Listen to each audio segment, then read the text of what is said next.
지면서 살아가는 거다. 두 번째는 십자가를 지는 것이죠. 그 십자가란 그리스도와 연합되어진 그 십자가를 고백하고 뿐만 아니라 날마다 복음을 위해서, 그리스도의 이름을 위해서 겪는 고난과 번거로움, 이게 다 십자가입니다. 그 십자가를 사랑할 줄 아는 흔적이 있다고 하는 것이죠. 마지막 세 번째는 예수 그리스도를 따라서 예수 그리스도를 닮아가려고 하는 삶의 목표를 세운 그런 흔적이 있는 것, 바로 그런 사람이 제자라고 했습니다. 그런 제자다운 삶으로 우리를 인도하시는 분이 바로 성령이시다 라고 했습니다. 네, 오늘 같이 기도하실 때 이 1, 2, 3강을 통해서 여러분들이 얻으신 바 은혜를 새록새록 생각해 가면서 곱씹어 가시면서 하나님 앞에 고백하며 기도하도록 하겠습니다. 우리 다 함께 기도합니다.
감사함을 드립니다.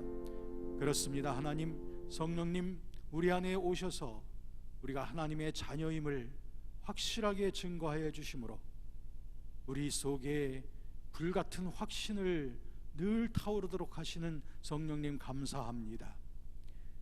성령님께서는 그리스도의 영이셔서 성령님을 알면 알수록 그리스도를 알아가게 하시고, 성령님을 사랑하면 사랑할수록 그리스도를 더 사랑할 수 있는 그런 그리스도 중심적인 그런 영적 삶으로 인도해 주심을 감사합니다.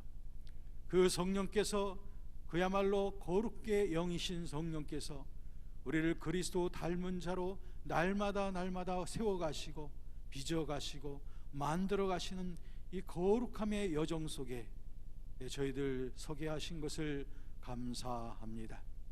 이를 위하여 성령께서는 우리를 그리스도와 연합시키셔서 그리스도의 십자가의 죽음에 우리의 옛사람이 함께 연합되어짐으로 인하여 어떠한 유혹 속에서도 이 진리를 고백하는 자, 그는 이 생명의 성령의 법으로 죄와 사망의 법을 언제나 이겨나가는, 그래서 범죄치 아니하고 거룩한 길로 나아갈 수 있는 그러한 승리로운 특권을 우리에게 주신 것을 감사드리오며, 그리스도의 그 부활의 능력과 연합되어짐으로 인하여서 나는 약하지만 주님은 강하시며, 나는 우둔하지만 주님은 지혜로우시며, 그러므로 인하여 내게 능력 주시는 자 안에서 내가 모든 것을 할 수 있느니라.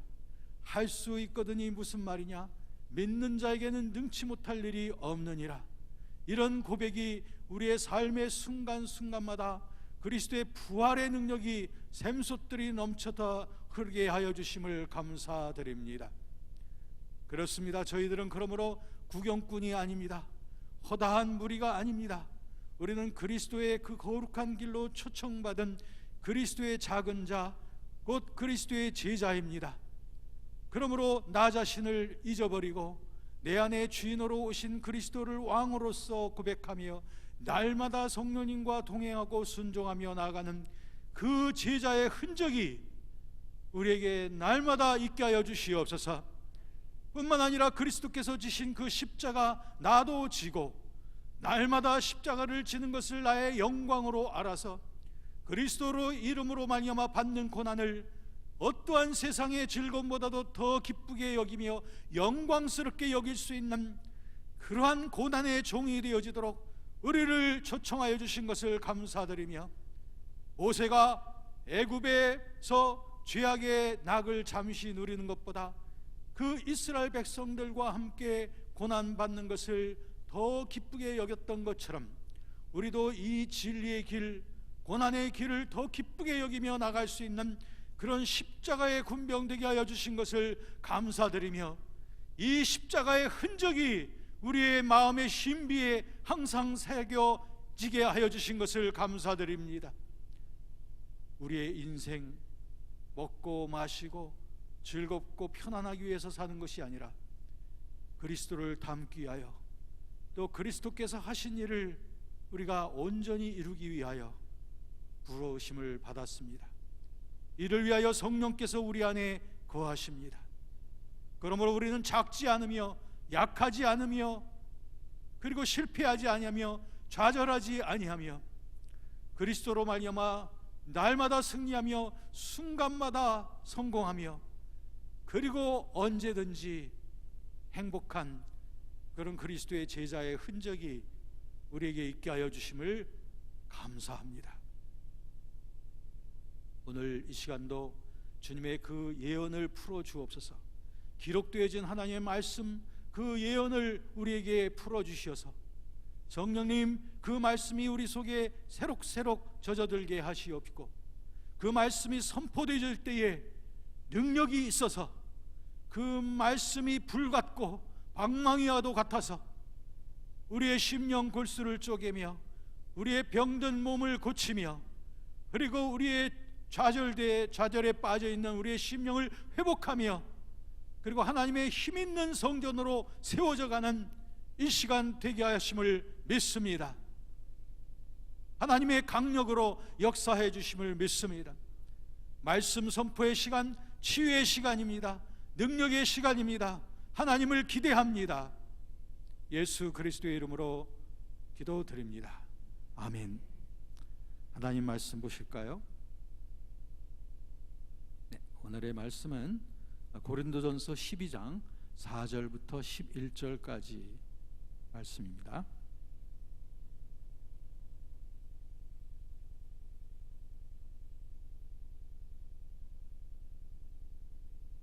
네, 우리 함께 4절부터 11절까지 성령의 나타남과 능력에 대한 매우 중요한 그런 구절들입니다. 뜻을 생각하면서 4절부터 11절까지 함께 읽겠습니다. 은사는 여러 가지나 성령은 같고 직분은 여러 가지나 주는 같으며 또 사역은 여러 가지나 모든 것을 모든 사람 가운데서 이루시는 하나님은 같으니 각 사람에게 성령을 나타내심은 유익하게 하려 하심이라. 어떤 사람에게는 성령으로 말미암아 지혜의 말씀을, 어떤 사람에게는 같은 성령을 따라 지식의 말씀을, 다른 사람에게는 같은 성령으로 믿음을, 어떤 사람에게는 한 성령으로 병 고치는 은사를, 어떤 사람에게는 능력 행함을, 어떤 사람에게는 예언함을, 어떤 사람에게는 영들 분별함을, 다른 사람에게는 각종 방언 말함을, 어떤 사람에게는 방언들 통역함을 주시나니 이 모든 일은 같은 한 성령이 행하사 그의 뜻대로 각 사람에게 나눠 주시는 것이니라. 아멘. 제가 여러분과 함께 총 6번에 걸친 이 세미나의 과정을 지금 거쳐가는데 오늘이 네 번째입니다. 아마 느끼셨는지 모르지만 성령님의 그 사역에는 내면적인 사역이 있고 또 외향적인 그런 사역이 있습니다. 내면적인 사역은 아무래도 성령님과 동행하고 그리고 성화의 삶을 살아가도록 이끌어 가시는 그러한 사역입니다. 그런데 외적인 또 사역이 있는데 그것은 복음 증거를 위하여 하나님 나라의 확장을 위해서 강력한 능력을 드러내시는 사역입니다. 제가 아프리카의 한 탄자니아의 어떤 현지인 목사님들을 모셔놓고 일주일 동안 성령 세미나를 했는데 그 현지인 선교인 현지인 목사님들이 대부분 교단적인 배경을 봤더니 여러 교단들이 있었지만 그 중에서도 이제 제일 많은 교단이 하나님의 성회였습니다. 아프리카 지역에서는 이제 오순절 교파들이 많이 성장을 했죠.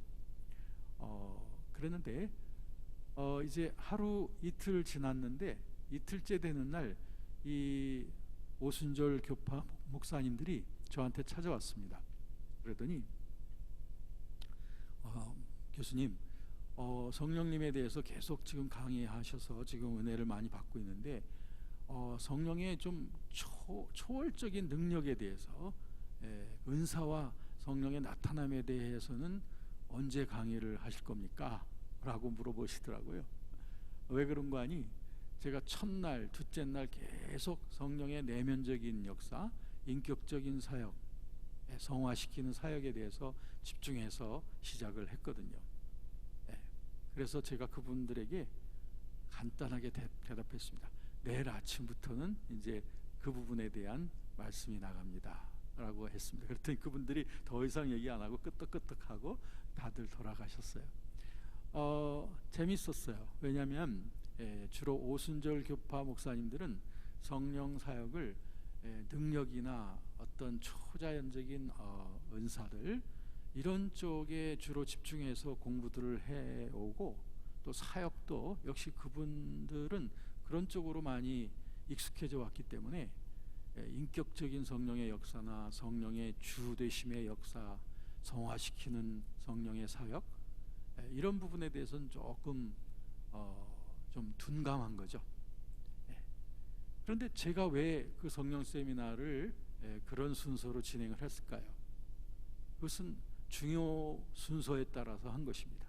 성령님과의 내면적인 인격적인 그 교제와 복종의 삶이 안 되면 아무리 능력이 나타나고 은사가 나타나고 희한한 기적이 나타나도 그것은 하나님 나라의 유익이 되지를 못합니다. 왜? 마음의 그릇된 동기를 가지고 그 사역하시는 분들이 자신의 어떤 이기적인 목적이라든지 또는 허용된 목적 또는 사람들로부터 물질을 얻기를 바라는 마음 또는 사람들로부터 명성 얻기를 바라는 이런 헛된 욕망 이런 것들이 먼저 앞장서게 되면 뭐 병고침이 나타나고 능력이 나타나고 기적이 나타나도 그 열매가 다 마귀가 좋아하는 쪽으로 다 향하게 돼 있습니다. 그렇기 때문에 무엇보다도 사역자에게 가장 중요한 것은 거룩함입니다. 그리스도와 함께하는 그 거룩함이고요.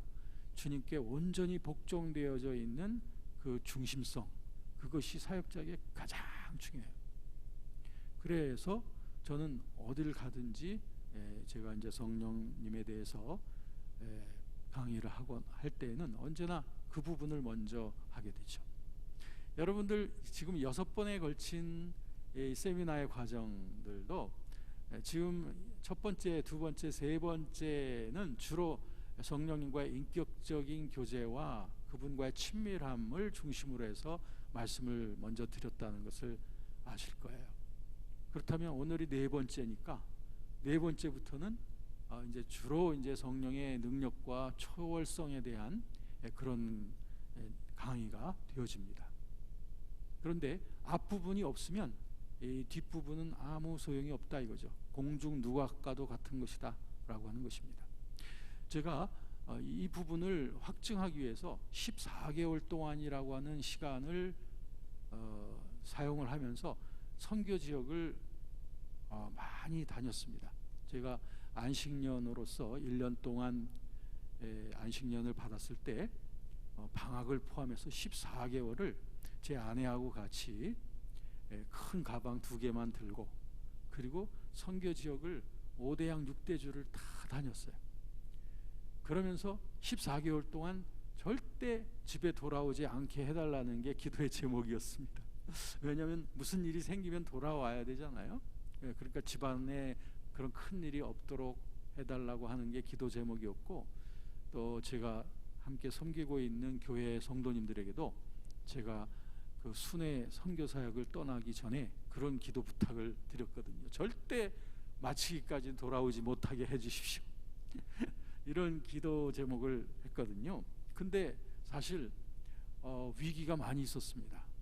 한 6개월 정도 지났는데 그랬는데 한국에서 저희 친지들로부터 급한 전화가 왔던 거예요. 그래서 빨리 돌아와라, 빨리 지금 집으로 돌아와야 된다는 거예요. 왜 그러냐 하니까 우리 저희가 안식년 갔다가 돌아오면 입주하려고 아파트를 계약을 했는데 그게 사기를 맞아가지고 아파트가 날아갔다는 거예요. 그리고 그 사기를 친 그 조합장은 지금 감옥으로 들어갔다는 거예요. 그래서 지금 사기를 당한 사람이 굉장히 많은데 그 사람들이 전부 다 연일 모여서 데모를 하고 지금 그렇게 연좌농성을 벌이고 있으니 빨리 들어오라고 하는데, 그러한 그 소식을 들었지만 저와 제 아내의 마음속에 주님이 평안함을 주셨어요. 그리고 그거 별거 아니다. 아파트가 날아가도 우리는 이렇게 가방 2개 가지고 이렇게 살아가고 있지 않는가? 인생이란 그렇게 복잡한 게 아니야 라고 하면서 제가 그런 마음을 가졌다 손치더라도 제 아내가 만약에 막 동요하고 그랬으면은 어쩌면 저는 또 제 아내 때문에 갑자기 짐을 싸가지고 돌아와야 될지도 몰랐었을 거예요. 근데 제 아내가 그 소식을 들었지만 하나님 감사합니다 하고서 그 모든 것의 주인은 주님이십니다 라고 올려드리면서 아무 동요도 하지 아니하고 14개월을 결국엔 다 마치고서 돌아갈 수 있게 되었어요. 아파트가 어떻게 됐냐고요? 네, 그것은 제가 담임 목사님께만 제가 말씀드릴 테니까 너무너무 궁금해가지고 잠이 안 오시는 분만 가서 여쭤보십시오. 저의 요지는 무엇이었냐면 14개월 동안 저는 성령님이 하시는 일을 보고 싶었던 거예요. 저는 아무것도 아닙니다. 제 아내도 아무것도 아니고요. 성령께서 각 지역에서 성령께서 각 필요에 따라 주님이 원하시는 대로 하시는 그 일들의 도구가 되길 원합니다 라고 하는 그 한 가지 마음 가지고 14개월을 보냈던 겁니다. 그래서 제 아내는 큐티장에, 저는 또 메모장에다가 성령께서 각 지역에서 매일매일 하시는 일들을 빼곡하게 다 적었어요.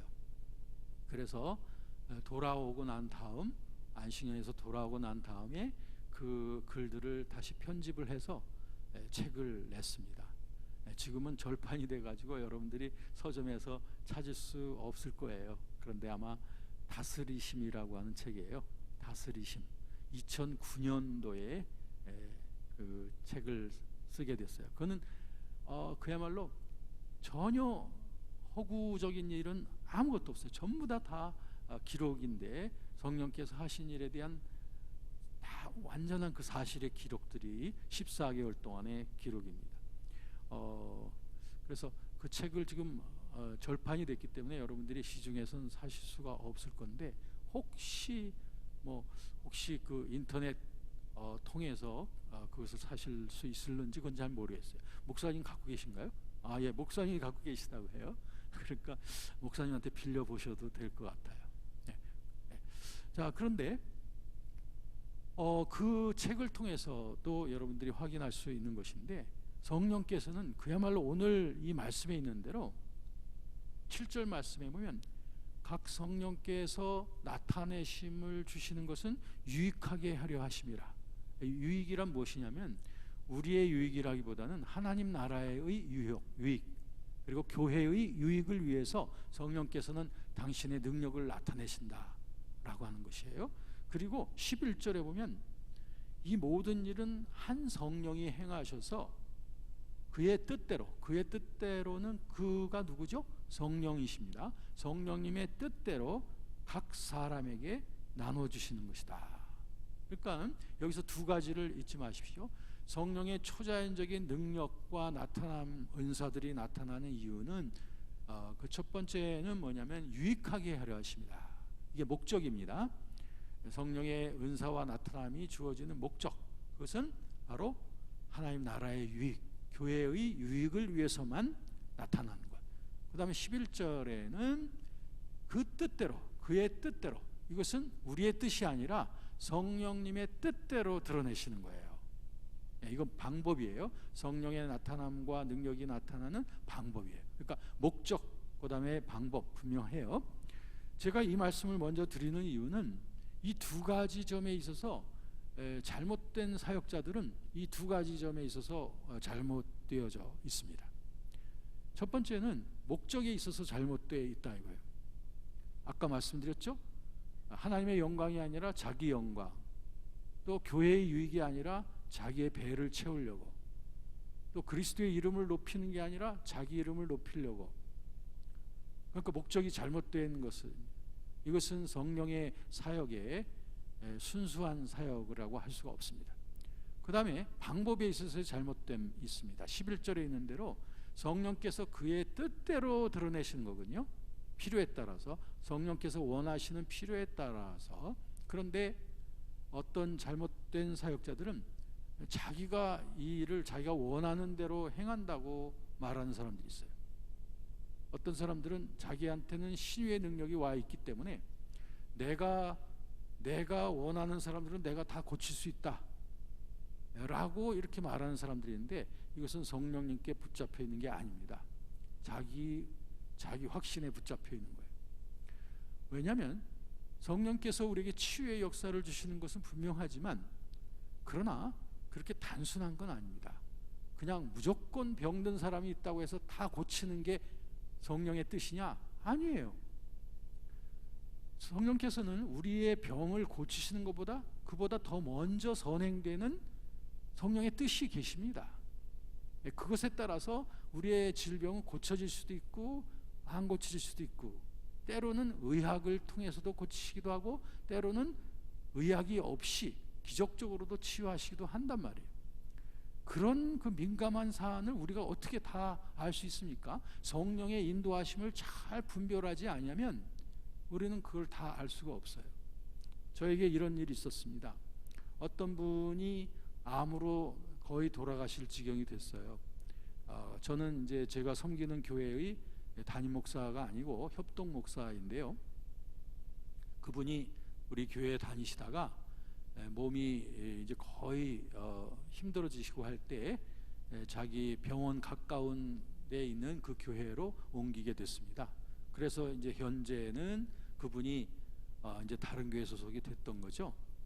그런데 그분이 저희들을 초청해서 좀 기도를 해달라고 하는 것이었습니다. 왜냐하면 이제 막바지 상태에 이르러서 더 이상 이제 소망이 없는 지경이라는 거죠. 그래서 저와 이제 몇몇 교인들이 같이 갔어요. 그랬더니 그 집안에 다른 분들이 많이 와 계시더라고요. 보니까 그분들은 이제 그분이 새로 적을 옮기신 그 교회의 목사님이 와 계시더라고요. 목사님과 함께 성도들이. 그러니까는 예배를 한번 드려야 되는데 교회 목사님이 두 분이 오신 거죠. 성도들도. 그러니까 이제 당면하게 되는 과제가 뭐예요? 어느 분이 예배 인도를 주관하실 것인가? 이게 우선 정해져야 되잖아요.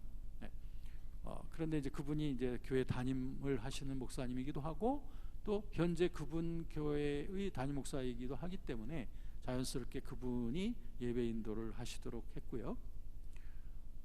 그랬는데 그분이 이제 말씀을 전하시는데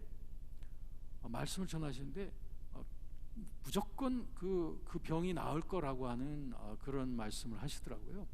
지금 기도하고 나면 반드시 나을 거라고 하는 그런 말씀을 하시더라고요. 그런데 저는 그 말을 받아들일 수가 없었습니다. 왜냐하면 저도 그 집에 신방하기 전에 저도 그분을 위해서 기도하고 왔었어요.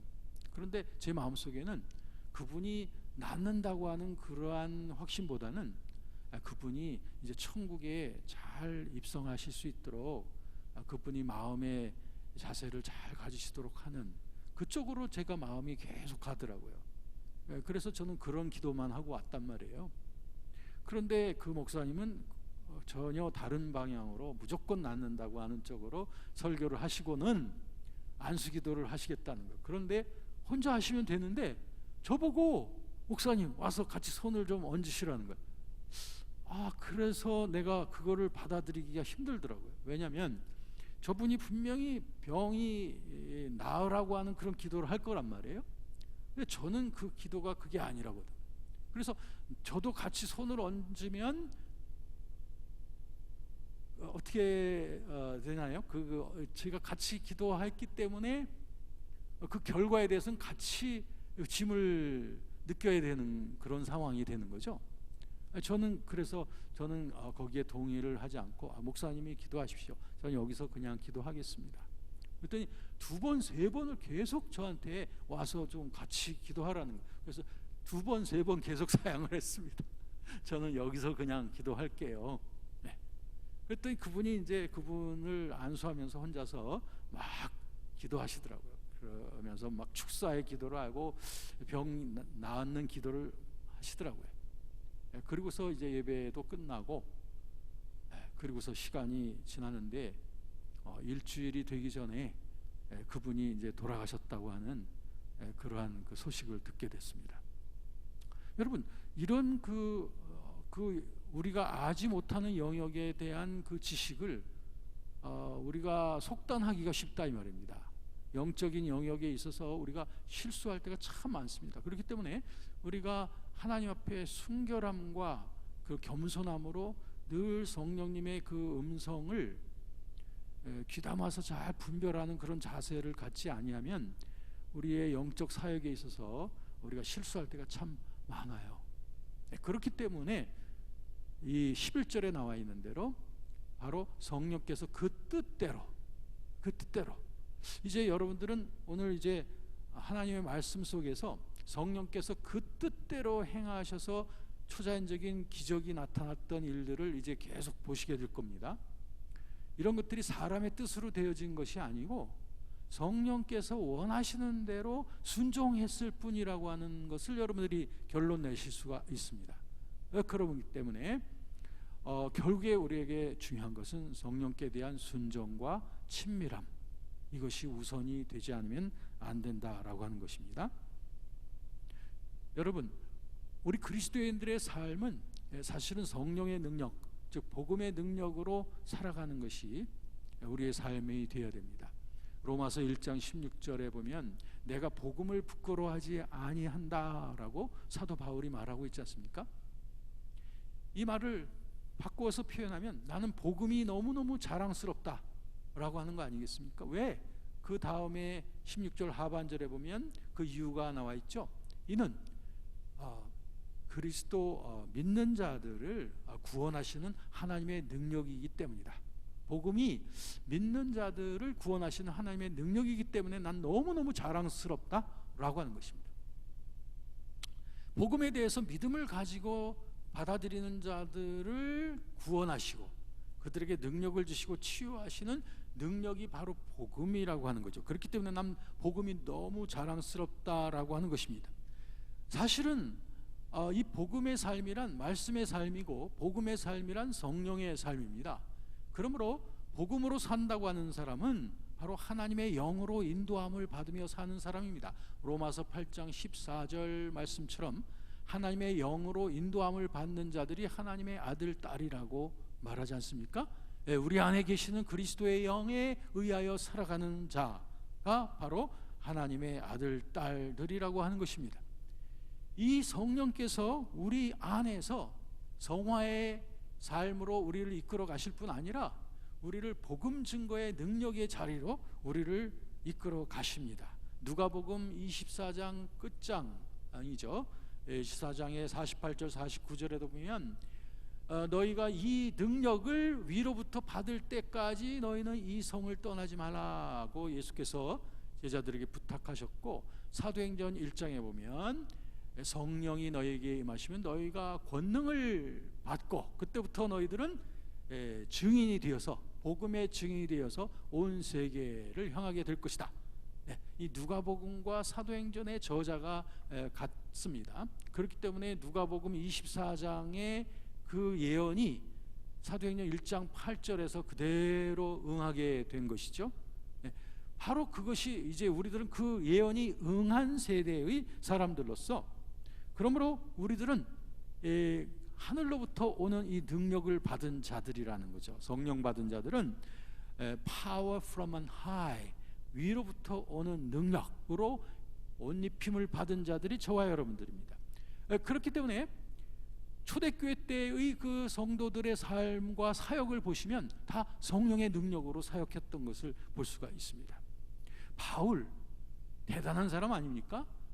인간적으로 봐도 대단한 사람이에요. 그럼에도 불구하고 바울이 복음을 전할 때에 자신의 그 대단한 노하우나 경력이나 자신의 학문의 배경이나 자신이 가말리엘 문화의 수제자라고 하는 것이나 자기가 로마의 시민권이 있다는 것을 내세우지 아니하고, 고린도전서 2장 4절 그리고 5절에 보면 내 말씀 전하는 것과 내 전하는 모든 것들이 사람의 말과 지혜의 권하는 것으로 하지 아니하고 오직 성령의 나타남과 능력으로 하였다 라고 말합니다. 그리고 그 다음에는 왜냐? 이는이라고 하는 것은 그 이유가 뭐냐 하면 너희의 믿음이 사람의 지혜에 있지 아니하고 하나님의 능력에 있게 하려 하였노라 되어 있습니다. 만약에 우리가 사람의 지혜를 의지하게 된다면 사람을 숭상하게 되겠죠. 그러니까 사도 바울은 아니다, 그런 방향으로는 절대 복음을 전할 수가 없는 것이고, 사람들로 하여금 복음을 듣고 하나님을 의지하게 해야 그게 복음이 올바로 전해지는 것이다. 그러므로 나는 인간의 지혜나 설득력 있는 말로 전하지 아니하고 성령의 나타남과 능력으로 했다 라고 말합니다. 바울뿐 아닙니다. 사도행전의 역사 28장을 보십시오. 거기에 나와 있는 이제 여러 가지 사례들을 볼 것이지만, 거기에 나와 있는 모든 사례들이 다 성령의 나타남과 능력으로 복음을 전한 그 현장들입니다. 사도행전의 현장들 말입니다.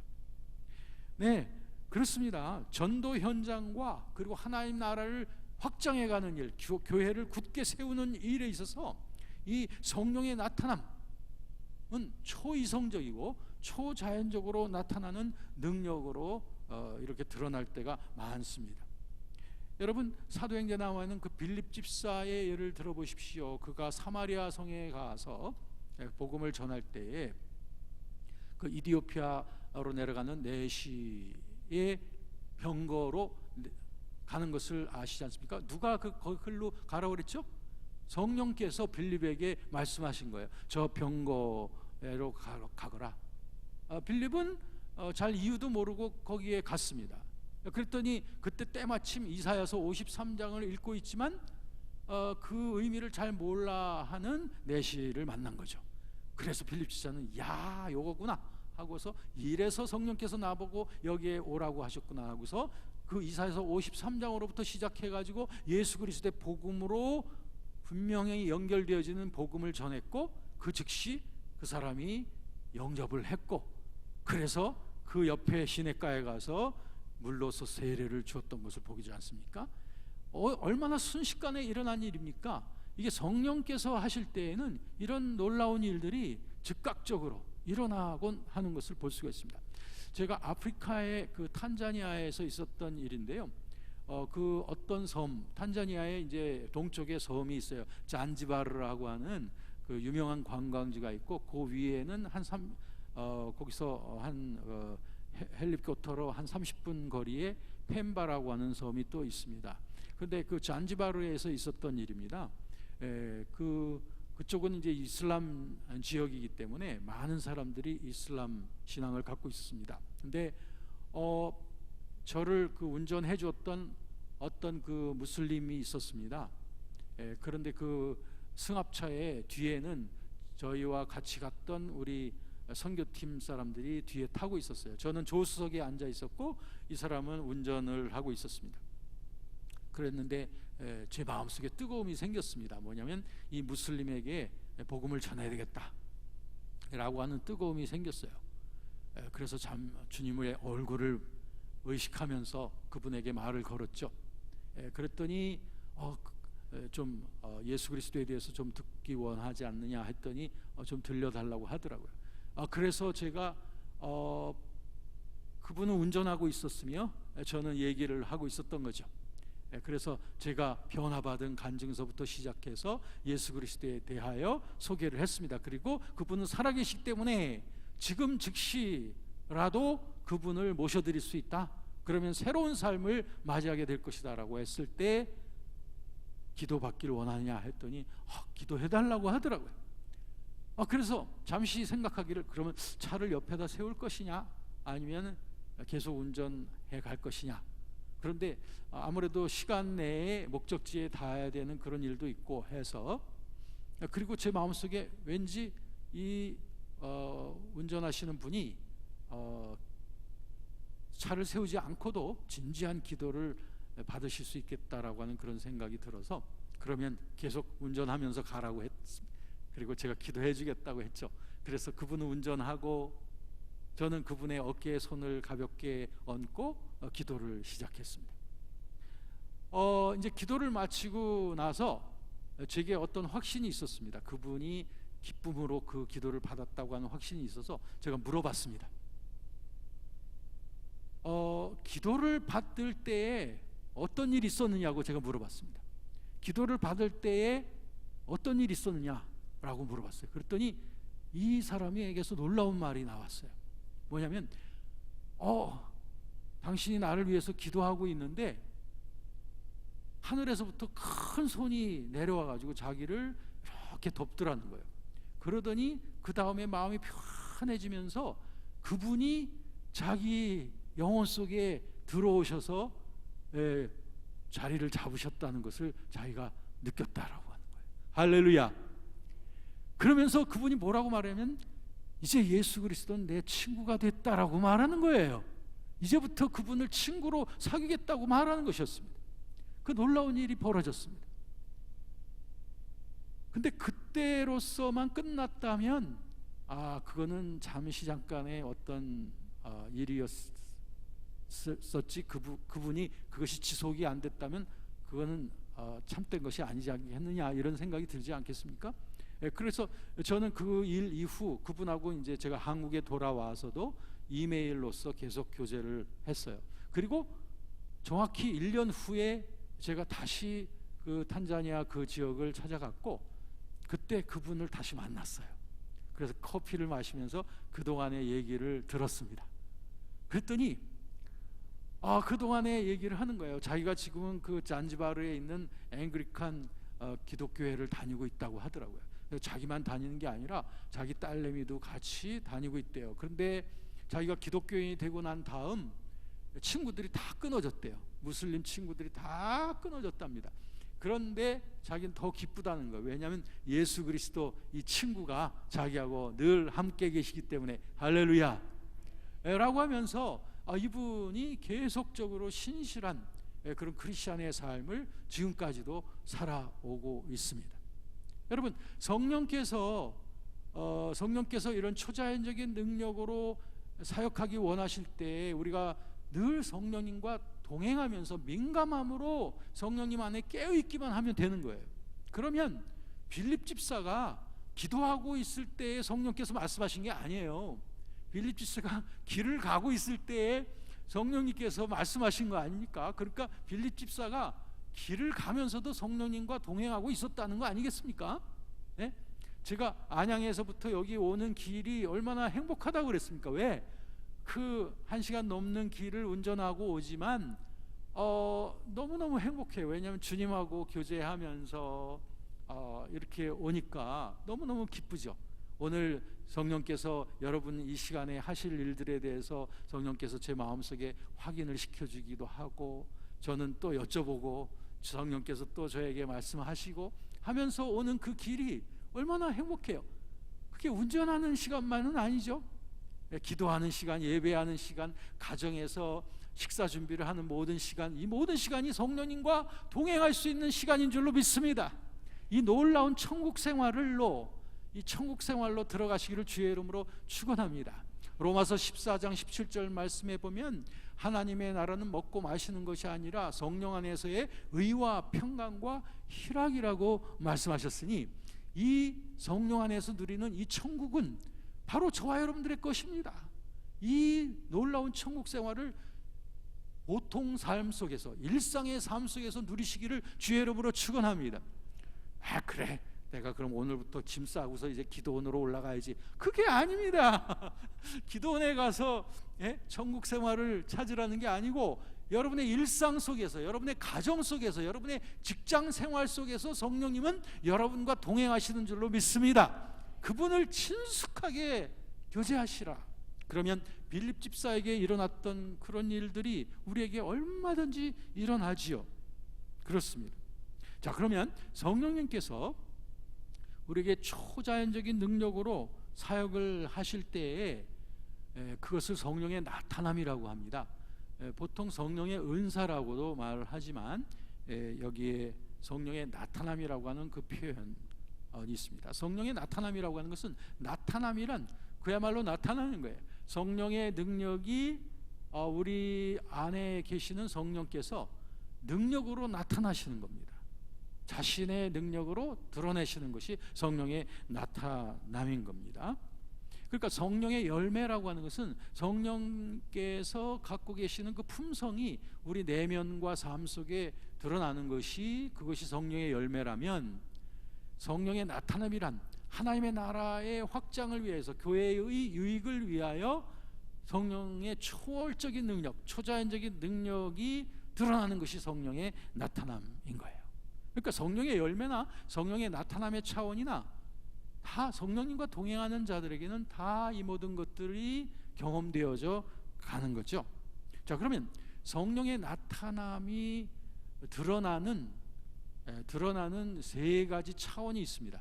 성령의 나타남이 드러나는 세 가지 차원이 있어요. 그 첫 번째는 마음의 깨달음을 통해서 드러나고요. 두 번째는 발성, 우리가 말하는 그 발성을 통해서 나타나는 차원이 있고, 세 번째는 행동을 통해서 나타나는 차원이 있습니다.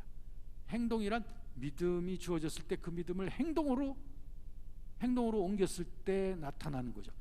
다시 말씀드릴게요. 마음의 깨달음, 두 번째는 발성, 세 번째는 믿음의 행동. 이렇게 세 가지를 우선 딱 정리해 두시기 바랍니다. 다시 말씀드릴게요. 마음의 깨달음, 두 번째는 발성, 세 번째는 믿음의 행동. 이 세 가지 영역을 통해서 나타난다.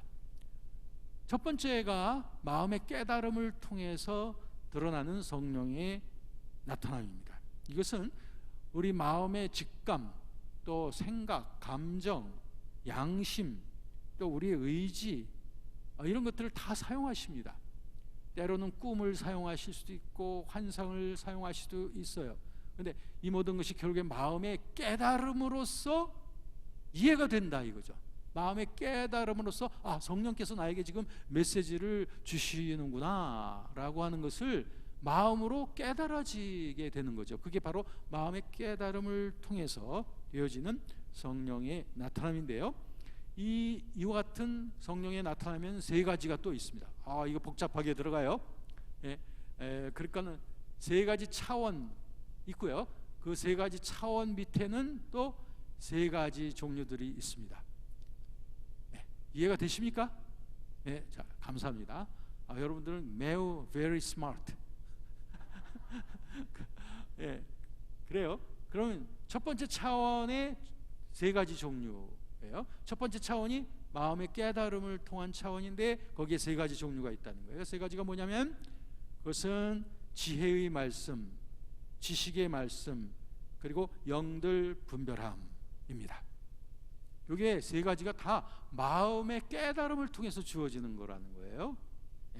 자, 그러면 그 중에서 지혜의 말씀이라고 하는 것은 하늘에 속한 지혜로서 우리의 경건이나 삶에 대한 그런 진리가 마음에 깨달아지는 것입니다. 이게 초월적입니다. 그래서 성경 연구하고 말씀을 묵상하고 또는 말씀을 전하고 준비하고 성도들에게 권면하고 상담할 때에 성령께서 주시는 지혜의 말씀이 그때그때 새록새록 우리에게 주어지곤 합니다. 사도행전 2장에 보면 베드로가 사람들 앞에서 그 원고도 없이 설교하지 않습니까? 그런데 그 베드로의 설교가 얼마나 위대한 설교입니까? 구약의 모든 역사로부터 시작해서 예수 그리스도에 이르기까지 구속사적이라고 하죠. 구속사적인 그 모든 줄거리가 쫙 잡혀있는 그런 지혜의 말씀이었습니다. 성령께서 주시는 지혜의 말씀이었던 것입니다. 그 지혜의 말씀을 듣고 거기에 모여있던 사람들에게 큰 회개가 일어났죠. 어찌할꼬 하면서 예수 그리스도 앞으로 다가오는 놀라운 성령의 나타남이었던 것이죠. 스데반도 마찬가지입니다. 스데반은 베드로처럼 그렇게 많은 사람들의 회개가 일어난 것은 아니지만 스데반은 이 하늘의 지혜의 말씀을 전한 그 대가로서 돌에 맞아 죽는 그 첫 번째 순교자의 영광을 얻게 되었던 것이죠. 스데반이 지혜와 성령으로 말했다고 사도행전 6장 10절에 말씀하고 있습니다. 사도행전 7장에도 보면 스데반이 성령께서 주시는 지혜의 말씀을 전했던 것을 볼 수 있습니다. 바울이라고도 일컬어지는 그 사울이 회심했던 사건, 다메섹 도상의 회심 사건을 여러분 잘 아시지 않습니까? 그때도 하늘로부터 그 음성이 들렸다고 하는데 그것은 다른 사람들이 들을 수 있는 음성이 아니었습니다. 다시 말하면 바울의 속에, 내면 속에 깨달아지는 성령의 음성이었던 거예요. 지혜의 말씀이 주어졌던 것입니다. 거기에 보면 바울에게 성령께서 말씀하신 거예요. 내가 너에게 왜 이런 일을 일으켰으며 앞으로 너를 증인 삼을 것이고 그리고 너를 통해서 이방이 주님 앞에 돌아오게 할 것이다 라고 하는 사도행전 26장의 그 지혜의 말씀이 주어졌던 것이죠. 그러므로 우리 하나님의 말씀을 전하는 목회자들이나 또 크리스천의 양육을 담당하는 모든 교사들이나 그리고 상담을 담당하는 모든 분들에게는 이 지혜의 말씀이 너무너무 필요합니다. 성령이 주시는 지혜의 말씀, 이건 우리의 논리나 우리의 배움이나 우리 상식을 통해서 주어지는 게 아니에요. 이건 초월적인 거예요. 여러분, 베드로가 설교 준비해가지고 한 거 아닙니다. 빌립 집사가 미리 그날 하루 스케줄을 짜고서 그 이디오피아 내시를 만났던 것도 아니죠. 이것은 다 그때 성령께서 즉각적으로 주시는 초월적인 은사였던 거예요. 지혜의 말씀의 은사였던 거죠. 그러므로 우리의 설교에 이 지혜의 말씀이 없으면 그 설교가 힘이 없을 수밖에 없어요. 교회에서 상담과 양육을 하시는 분들에게 이 성령의 인도하심 속에서 주어지는 이 지혜의 말씀이 있어야, 그래야 적절하게 교훈이 되어질 수 있는 그 상담이 되고 양육이 될 수 있다는 거 여러분 아시지 않습니까? 그러므로 우리들은 이 지혜의 말씀이 내 속에 풍성하도록 사모해야 돼요. 사모하고 우리에게 맡겨주신 그 사역 속에 이러한 그 지혜의 말씀이 내 입술을 통해서 교회를 풍요롭게 하고 그리고 교회를 힘있게 세워줄 것을 기대하면서 간절한 사모함을 가지고 주님과의 동행을 해야 됩니다. 두 번째는 지식의 말씀입니다. 뭐 지혜나 지식이나 비슷한 거 아닐까? 비슷해요. 그러나 지혜의 말씀은 어떤 그런 풍요로운 그 세계관에 관한 것이라든지 또 영적 세계에 대한 그 깨달음에 대한 것이라면 지식의 말씀이라고 하는 것은 특별히 어떤 감추어진 그런 내막이 드러나게 되는, 어떤 사건이나 어떤 사물에 대한, 환경에 대한 감추어진 사건들이 드러나게 되는 겁니다. 하나님의 영광을 위하여. 이런 경우에는 이성과 상식으로서 우리가 설명할 수 없어요. 이런 지식의 말씀이 주어질 때. 왜? 초월적인 성령의 나타남이기 때문에 그렇습니다. 그러니까 사도행전에 보면 아나니아와 삽비라의 경우가 바로 이 지식의 말씀을 받은 거예요. 뭐냐면 아나니아와 삽비라를 대면했던 베드로죠. 베드로에게 아나니아가 오고 있는데 베드로의 마음속이 막 출렁대면서 성령께서 주시는 지식의 말씀이 나오는 거예요. 그러면서 환하게 다 보게 된 거예요. 아나니아와 삽비라가 어떤 거짓 행동을 했는지, 성전으로 갖고 와야 될 그러한 물질에서 인마이 포켓을 어느 정도 한 거죠. 이것을 베드로가 환히 볼 수가 있었던 거죠. 그게 그냥 깨달아진 거예요. 이거 미리 정보를 통해서 되어진 게 아니고요, 그때 즉시 성령께서 주시는 직감이에요. 그런데 그 직감이 평안함과 함께 아주 확신 있게 주어지기 때문에 베드로는 그걸 부인할 수가 없었던 거야.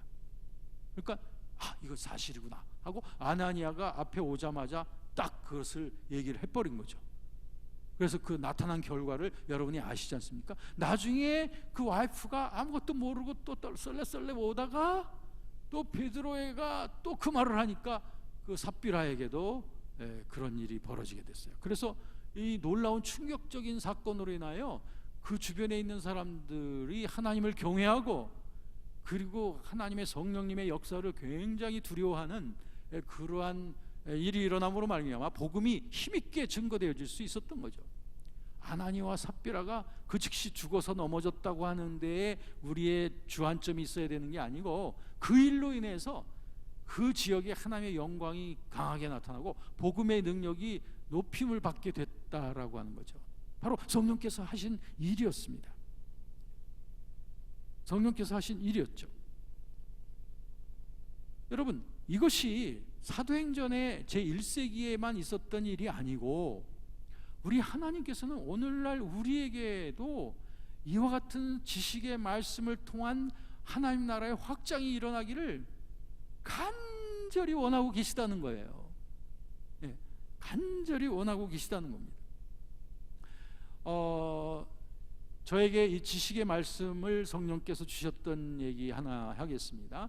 제가 호주에서 한 2달 동안 있었는데, 그때 어떤 시드니에서 어떤 네팔에서 온 어떤 전도사하고 교제를 했는데, 그 네팔에서 온 그 전도사하고 길을 걷고 있는데 저쪽에서 네팔에서 온 형제 한 사람을 만난 거예요. 그 사람은 크리스천은 아니었어요. 근데 이제 서로 같은 나라 사람인 건 알고 있죠.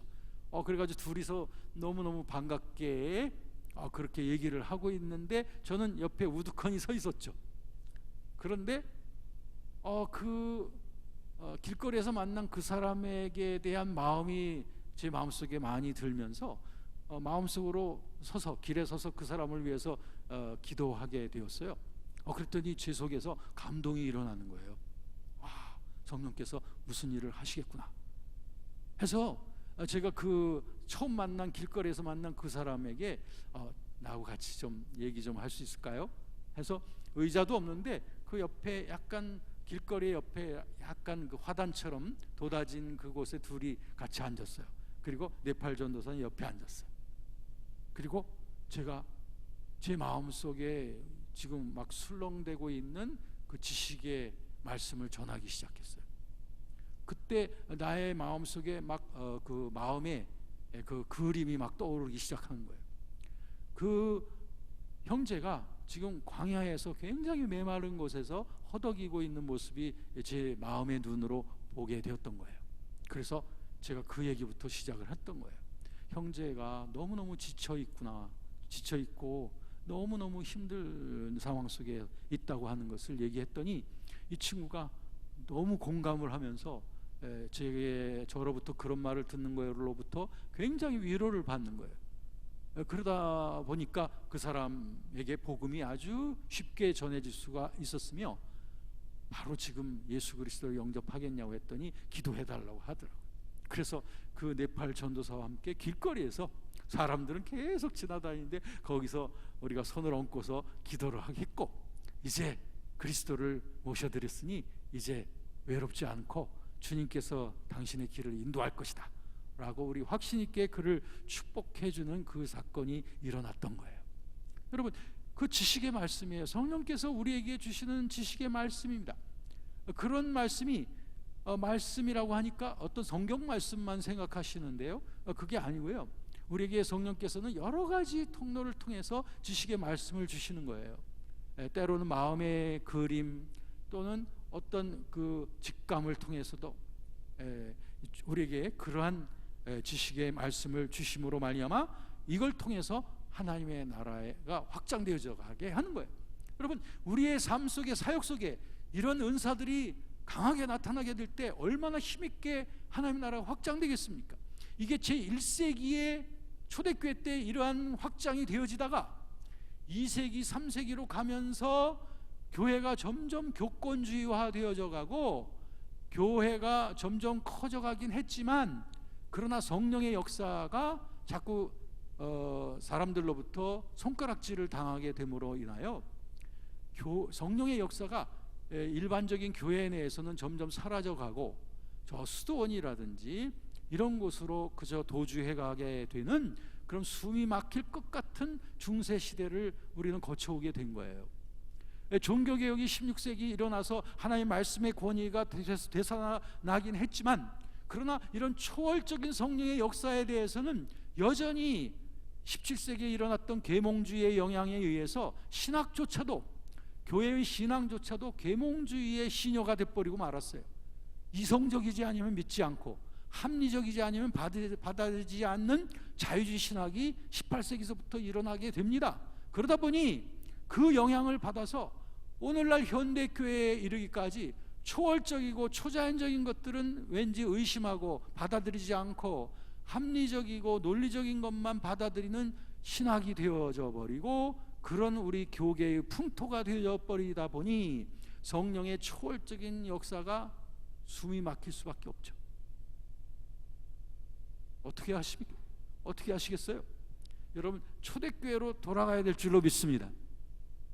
마치 사도행전 28장의 그 뒷부분에 또 한 장을 쓰고 있다고 하는 그런 생각을 하시고, 나는 사도행전 29장의 사람이다, 이런 생각을 가지시고 사도행전의 연속선상에서의 그런 신앙을 가져야 되고요, 사도행전의 연속선상에서의 성령의 능력이 나의 삶과 사역 속에 나타나기를 간절히 기대하시기를 주의 이름으로 축원합니다.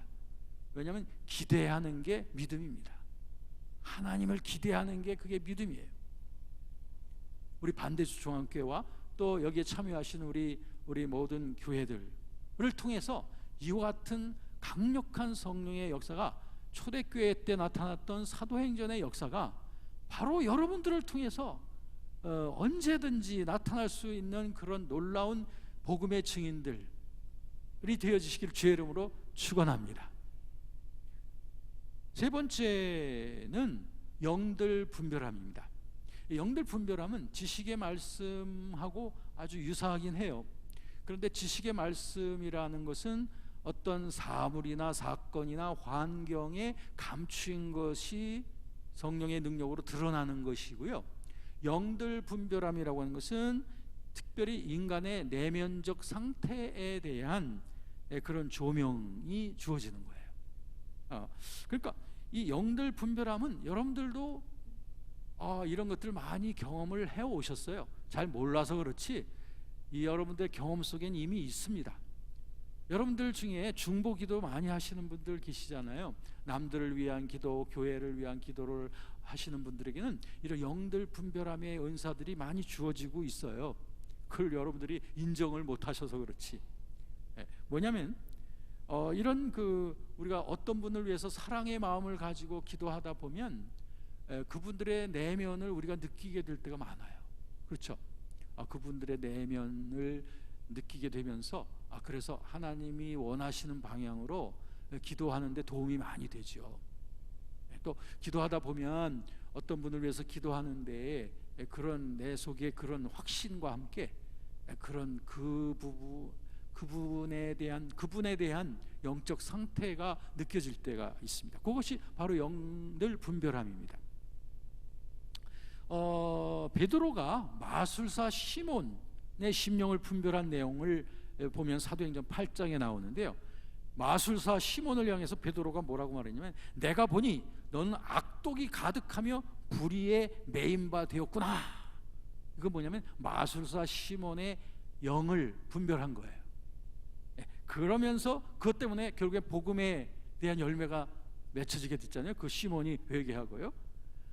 그렇기 때문에 우리들은 이런 영들 분별함의 그런 은혜가 우리 기도하는 일, 또 상담하는 일, 이런 일들 속에 이 영들의 분별함의 은혜가 충만해야 됩니다. 특별히 예언을 받을 때에도 그렇습니다.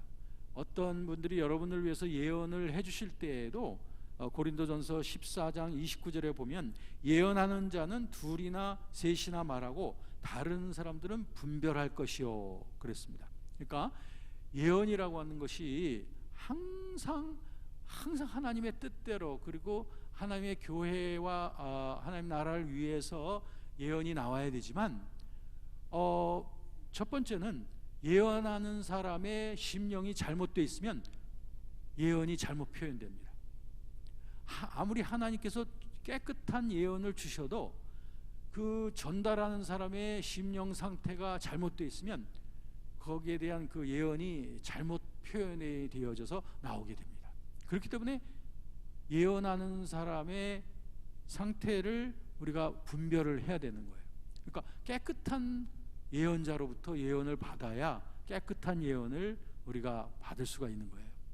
그러니까 우리 주변에 잘못된 예언자들이 많습니다.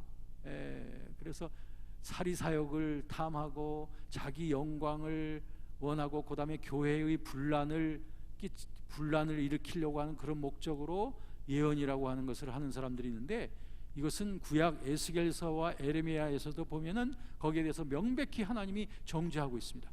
하나님이 말씀을 주시지도 않았는데 자기들이 이게 하나님이 주신 예언이다 라고 하면서 사람들에게 말하면서 그게 또 이루어질 거라고 그렇게 말한다 라고 에스겔서 28장 그리고 에레미야서 28장 말하고 있습니다. 그러니까 우리들은 이것을 잘 분별을 해서 이것이 올바른 예언인지 아닌지에 대한 분별은 우리가 할 수가 있습니다. 어떻게 할 수 있느냐? 우리가 예언의 은사가 내게 있어야 그걸 분별하는 게 아니라 열매를 보아서 알 수가 있습니다. 아주 간단해요. 열매를 보아서 알 수 있습니다. 즉 예언의 내용이 하나님의 나라와 교회의 유익과 사랑을 위해서 주어지는 그런 내용이라면 이것은 하나님으로부터 온 것이다 라고 안심할 수가 있어요. 그런데 사람의 마음을 콕콕 집어내고 미래의 일을 점치고 하는데 그 내용이 굉장히 불순하고 음탕하고 또는 교회의 분란을 일으킬 만한 그러한 화평이 없는 그런 예언이라면 이것은 가차없이 여러분들 버리셔야 돼요. 이건 잘못된 거구나 하고 딱 잘라버리셔야 됩니다. 아무리 잘 알아맞혀도 마귀가 잘 알아맞힐 수도 있잖아요. 그럼 마귀가 잘 알아맞힌다고 해서 마귀를 따르시겠습니까? 아니죠. 열매가 아름다워야 되지 않습니까?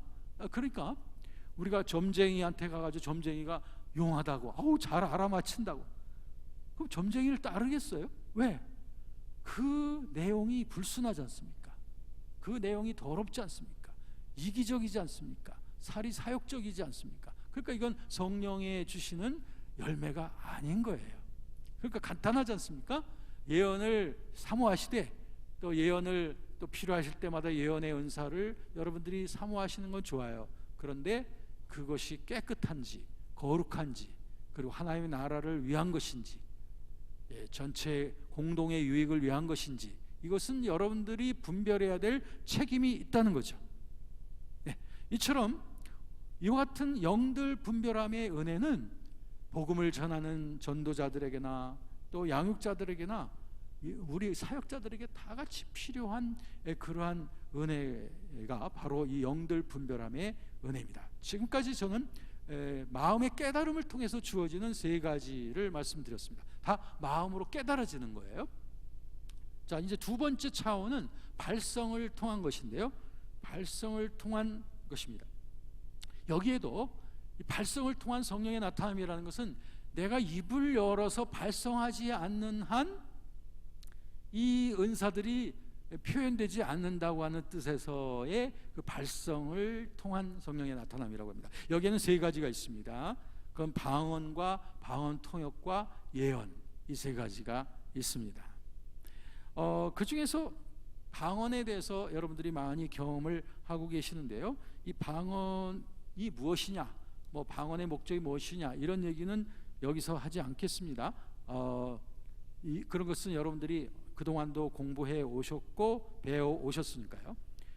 거기에서 이 상관적으로 방언과 방언 통역과 예언의 상관관계에 대해서만 좀 집중해서 말씀을 드리도록 할게요. 방언이란 본질적으로 그 영으로 비밀을 말하는 것입니다. 고린도전서 14장 2절 말씀이죠. 영으로 비밀, 내 영이에요. 내 영으로 비밀을 말하는 것이거든요. 그 내 영이 성령으로 감동을 받아서 이제 방언을 말하게 됩니다. 그러니까 방언이라고 하는 발성은 내 영의 감동이 내 구강 구조를 통해서 발성되어지는 것이 방언입니다. 근데 그 영이 성령의 감동을 받으면 성령의 방언이 나오는 것이고, 귀신이 내 영을 자극을 시키면은 귀신이 감동한 그런 이상스러운 말이 나오는 거예요. 그러니까 귀신들도, 무당들도, 또 다른 종교인들도 방언 비슷한 것들을 하는 사람들이 있어요. 저 사람들이 방언한다고 해서 저 사람들 그럼 성령 받았네? 아닙니다. 그는 성령을 받아서 방언하는 게 아니고, 그건 성령이 주시는 방언이 아니고, 그거는 귀신의 영향에 의하여 그 영이 감동이 돼 가지고 발성이 되는 거예요. 그러니까 그것은 성령이 주시는 것은 아니다라고 하는 거예요. 자, 그런데 방언하는 사람들은 또한 통역하기를 기도하라고 고린도전서 14장 13절에 말씀하고 있습니다. 왜 통역을 해야 되느냐 하면은 방언은 영이 기도하는 것입니다. 즉 내 잠재의식 속에서 영이 표출되어져 가지고 내 발성이 되어지는 거거든요. 그렇기 때문에 근본적으로 방언만 가지고는 내 마음으로 깨달을 수가 없어요. 내가 방언하는 것이 무슨 뜻인지에 대하여 내 마음이 깨달아지질 않아요. 근데 저는 방언할 때 그 깨달아지던데요. 그게 바로 방언 통역입니다. 여러분, 방언하는 것은 감동을 가지고 하잖아요. 그런데 그게 마음으로 깨달아지는 것, 그게 바로 방언 통역입니다. 그러면 어떻게 해야 되느냐? 방언하는 자는 방언 통역하기를 기도하라는 것은 뭐냐면 영으로 기도하고 또한 마음으로 기도하라고 그러지 않습니까? 그게 무슨 말이냐면 내 영으로 감동이 있으면 방언으로 기도하고, 또 기도하다가 마음으로 깨달아지면 또 마음으로 기도하고, 또 영으로 기도하고 마음으로 기도하고 하면 방언과 방언 통역을 오가면서 우리가 기도하게 되는 거예요. 그러면서 방언의 통역이 점점 더 구체화되기도 하고, 점점 더 열매가, 방언 통역의 열매가 점점 더 확연해져 가게 되는 거죠. 그렇기 때문에 방언하는 사람은 마음에도 깨달음이 주어지기 위하여 통역을 하는 것은 당연한 성경적인 질서이고 성경이 권하고 있는 것이기도 합니다. 그러면 많은 사람들이 이런 질문을 합니다. 이게 방언 통역이 맞나 한번 알아봐 주세요. 난 방언을 막 하는데 통역은 아주 짧게 나와요. 어떤 사람 또 나 방언은 아주 한두 마디만 했는데 통역이 굉장히 길게 나오는데 이거 잘못된 거죠? 왜냐하면 통역이 해석하는 거 아닌가요? 방언을 해석하는 거 아닌가요? 이런 질문이죠. 그거 아닙니다. 방언 통역은 해석이 아니고요, 마치 영어 문장을 갖다가 우리말로 해석하는 듯이 그렇게 되어지는 것이 통역이 아니고, 방언도 감동으로 되어지는 것처럼 방언 통역이라는 것도 성령이 주시는 감동이에요. 감동으로 내 마음속에서 그 감동이 주어짐으로 말미암아 되는 거예요. 그렇기 때문에 방언이 길다고 해서 방언 통역이 길어야 되는 법도 없고, 방언이 짧다고 해서 방언 통역이 짧을 이유도 없습니다. 방언을 한마디 외마디 방언을 했는데 통역은 길게 나올 수도 있는 거예요. 왜? 성령께서 그 감동을 통해서 주어지는 것이기 때문에 그렇습니다. 그런데 이 통역이 우리에게 필요한 이유는 뭐냐면 우리 교회를 위해서 필요한 거예요. 여기에 성경에도 말씀해 보면은 14장 26절, 고린도전서 14장 26절에 보면 방언도 있고 통역도 있다니 이 모든 것을 덕을 세우기 위하여 하라. 이 덕이 뭐냐면은 교회의 덕을 말하는 것입니다. 교회의 질서와 교회의 튼튼함을 위하여 이 모든 것을 하라는 거예요. 그러니까 방언 통역이라고 하는 것은 내가 우리 교회를 위해서 기도하고 할 때 남들이 알아들을 수가 없잖아요. 그런데 방언 통역이 같이 나오게 되면 이것이 이제 마음으로도 깨달아지고 하니까 이걸 통해서 사람들에게 권면도 할 수 있고 하다는 거죠. 설교하시는 분들에게도, 말씀을 준비하시는 분들에게도 말씀을 준비하면서 방언을 감동으로 하다 보면 방언 통역들이 나오게 되고, 이럴 때 그것을 우리의 설교의 내용 속에 잘 적절하게 이것을 적용을 하면 아주 성령께서 강하게 역사하시는, 성령님이 인도하시는 그런 말씀을 전하는데 매우 도움이 되는 것이죠. 네. 그래서 이와 같은 방언 통에 대해서 말씀을 드렸고요. 그 다음에는 예언이죠. 네, 예언에 대해서는 예언이란 우선 한 가지 구분을 확실하게 하겠습니다. 예언이란 그 자체가 그 하나님의 말씀 자체가 예언인 것입니다. 특별히 그 말씀이 기록되어진 성경으로서 성문화되어졌으니 그것이야말로 예언 그 자체입니다. 그래서 디모데후서 3장 16절 17절의 모든 성경은 하나님의 감동으로 된 것이라고 그렇게 말씀하고 있는 그 예언을 말하는 것이고요. 베드로후서 1장 20절 그리고 21절에도 보면 모든 예언은 사람들이 사사로이 말하는 것이 아니라 성령의 감동하심을 받은 사람들이 성령을 따라서 말한 것이 예언인데, 그것이 기록되어졌죠. 신구약 성경으로 기록이 되어졌습니다. 그렇기 때문에 모든 시대를 초월하여 가장 객관적이고 불변의 예언은 바로 하나님의 말씀인 것입니다. 그러므로 예언, 그것은 바로 하나님의 말씀 그 자체가 바로 예언이에요. 그러므로 우리가 아무리 우리 개인적인 어떤 예언을 활동을 한다 할지라도 기록되어진 이 하나님의 말씀에서 벗어나거나 그거를 초월하거나 거기에 못 미치는 그러한 예언은 이 하나님의 말씀에 못 미치는 것입니다. 진정한 그 예언의 정신에 못 미치는 거예요. 그렇기 때문에 이 예언이라고 하는 것은 바로 하나님의 말씀이다. 그런데 성령이 주시는 예언의 은사가 있습니다. 성령이 주시는 예언의 은사가 있습니다. 그것은 아까 말씀드린 성경 그 예언과 성령이 주시는 예언의 은사는 구분이 되어지는 겁니다. 그래서 고린도전서 12장부터 14장까지 나와 있는 그 예언이라고 하는 것은 바로 성령이 주시는 예언을 말하는 겁니다. 그 예언은 특별히 예언을 하라고 14장 1절에 되어져 있어요. 그리고 예언의 목적은 무엇이냐? 14장 3절에 보면 예언하는 자는 사람에게 말하여 덕을 세우고 권면하고 안위하는 것이다. 네, 교회의 영광을 위하여, 교회의 유익을 위하여 사람에게 덕을 세워주고 권면하고 용기를 주고 위로해 주는 그 말이 바로 예언이라는 거예요. 그게 바로 성령의 감동으로 말미암아 주어지게 된다는 것이죠.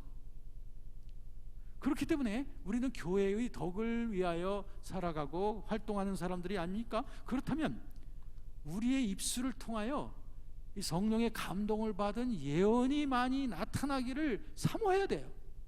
네, 이걸 사모해야 됩니다.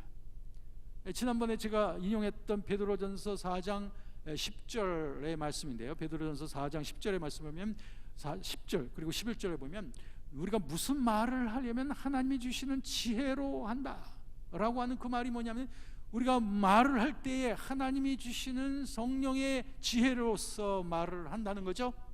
이게 바로 성령님과 동행하는 자들에게 나타나는 발성이에요. 우리의 언어 생활입니다.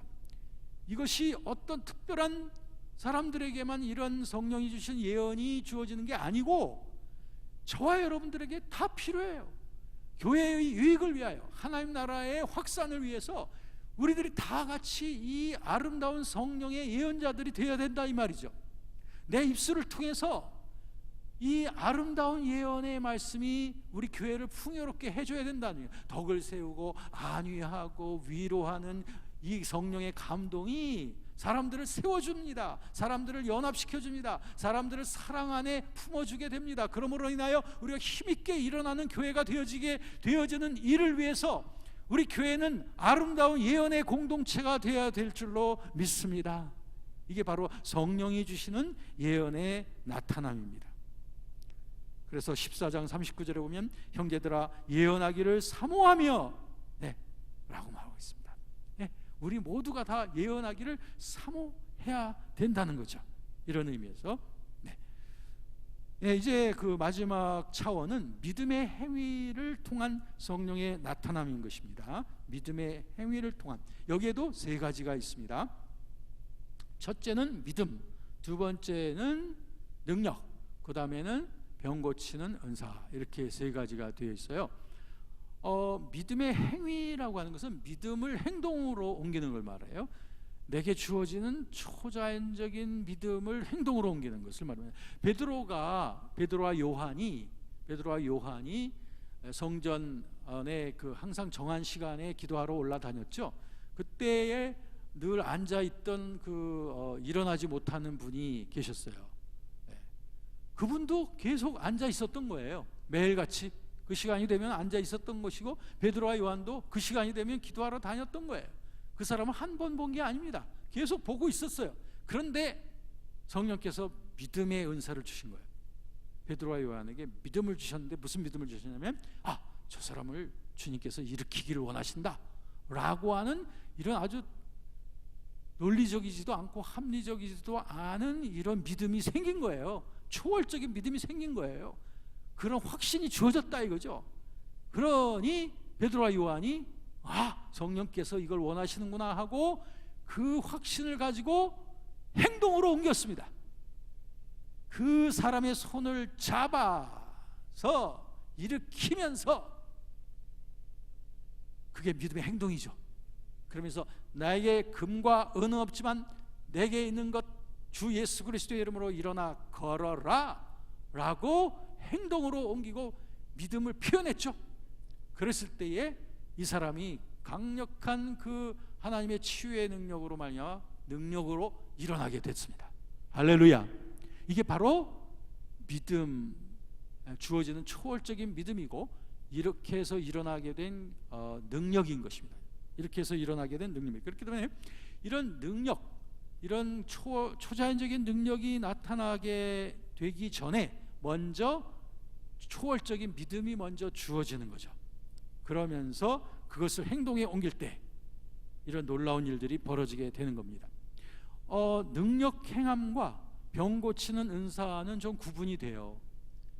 그건 어떻게 구분이 되냐면 둘 다 이런 초월적인 그 성령의 인도하심과 믿음이 먼저 선행이 돼야 되는데, 능력 행함은 믿음의 행위를 통하여 일반적으로 자연적 질서를 초월하는 그러한 기적이 나타날 때, 이게 바로 능력 행함이고요.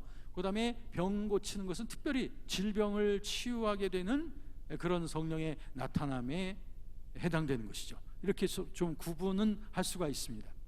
그러니까 사도행전에 보면 사도들의 손에 의하여, 사도행전 5장 12절에 보면 표적과 기사가 많이 일어났다, 이거 능력 행함이 많이 주어졌다라고 하는 말이고요. 사도행전 4장 30절에도 보면 손을 내밀어 병을 낫게 하시옵고, 이거는 병들 치유하는 은사입니다. 그리고 표적과 기사가 예수의 이름으로 이루어지게 하소서, 이건 능력 행함입니다.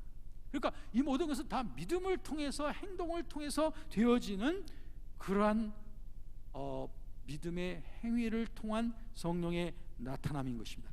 사도행전은 스데반이 큰 기사와 표적을 행했던 일, 베드로가 죽은 다비다를 살렸던 일, 바울과 바나바가 큰 표적과 기사를 행함으로 전도를 했던 일, 바울이 말씀 듣다가 떨어져 죽은 유두고를 살려서 일어나게 했던 일, 또 바울이 멜리데 섬에서 독사한테 물렸지만 해를 받지 않았던 모든 일, 이런 모든 일들이 다 믿음의 행위를 통해서 나타난 그런 성령의 나타남으로써 능력으로, 기적으로 드러났던 것을 보게 되고, 그 결과 사람들이 하나님 앞에 돌아오고 복음 앞으로 다가올 수 있는 그러한 성령의 커다란 능력이었다는 것을 볼 수 있습니다. 자, 이제 여기까지입니다. 그러면 이제 여러분들입니다. 지금까지 이것은 그 이전 2000년 전에 일어났던 일이었다라고 책장을 덮으시겠습니까? 지금까지 교회가 사도행전 28장 이후에 그 책임감을 제대로 감당하지 못했기 때문에 오늘날 교회가 세상으로부터 조롱을 받고 타종교의 급증 앞에서 우리 세력이 약화되어지고, 예수께서 온 세상 땅끝까지 복음을 전하라고 말씀하신 지 2000년이 지나갔음에도 불구하고 이 복음 전도가 이렇게 지지부지하고 하는 그 이유가 어디 있을까요? 그것은 사도행전 29장의 크리스찬들이 일어나야 된다고 하는 그 의미인 것입니다. 여러분들이 이 복음을 위하여 일어나시겠습니까? 여러분이 이 성령의 능력의 증인들이 되기 위하여 일어나시겠습니까? 여러분들이 사도행전 29장의 삶을 살겠다고 이 성경 말씀을 그대로 믿으면서 이 말씀이 그대로 내게 응했다고 하는 것을 인정하고, 그 능력이 바로 내 안에 계시는 성령님 안에 있다고 하는 것을 인정하면서, 저와 여러분들에게 신유의 은사가 없고 방언의 은사 없고 예언의 은사가 없어도 좋습니다. 그 모든 것을 소유하고 계시는 성령님이 우리 안에 계시면 되는 거 아니겠어요? 주님이 그 뜻대로 나를 사용하시면 되는 거 아니겠습니까?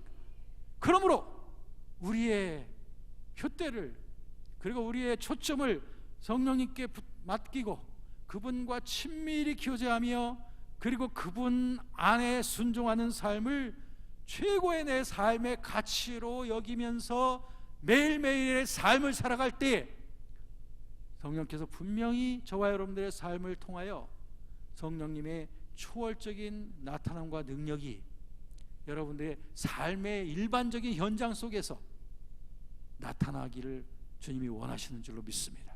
그 일의 증인들이 되시기를 주의 이름으로 축원합니다. 바로 여러분들이 사도행전 29장의 사람들이 되어주시기를 주의 이름으로 축원합니다. 우리 함께 기도하겠습니다.